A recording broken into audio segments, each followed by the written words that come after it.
রনি, গতকাল তুমি স্কুলে আসোনি কেন? আমার দাদু মারা গিয়েছিল স্যার। কিন্তু গত মাসেও তো তুমি একই কথা বলেছিলে রনি। স্যার আমার দাদু খুবই অলস, তাই একদম পুরোপুরি মরতেই চাইছে না। আচ্ছা বলো তো রনি, আই ডোন্ট নো মানে কি?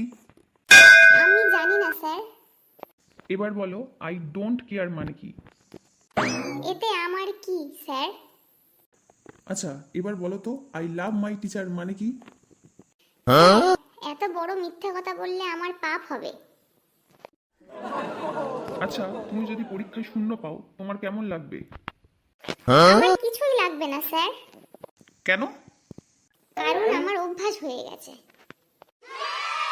পৃথিবীর সব থেকে অলস প্রাণী কি বলতে পারবে?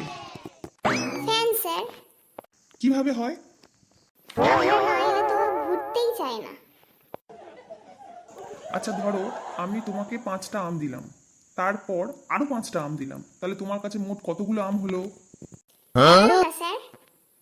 কিভাবে 11টা হয় তোমার কাছে?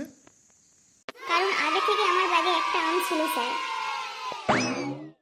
তুমি বড় হয়ে কি হতে চাও রনি? স্যার হতে চাই স্যার। কেন? কারণ আমি বসে বসে কথা বলবো আর সবাইকে দাঁড় করিয়ে রেখে দেবো। তোমার জীবনের সবচেয়ে বড় স্বপ্ন কি রনি? একদিন এমন ছাত্র হব যাকে দেখে স্যার বলবে, যা আজকে তোদের স্কুল বন্ধ। কি? যা এক্ষুনি বেরিয়ে যা ক্লাস থেকে, যা। ওকে, যাচ্ছি স্যার, টাটা, বাই বাই।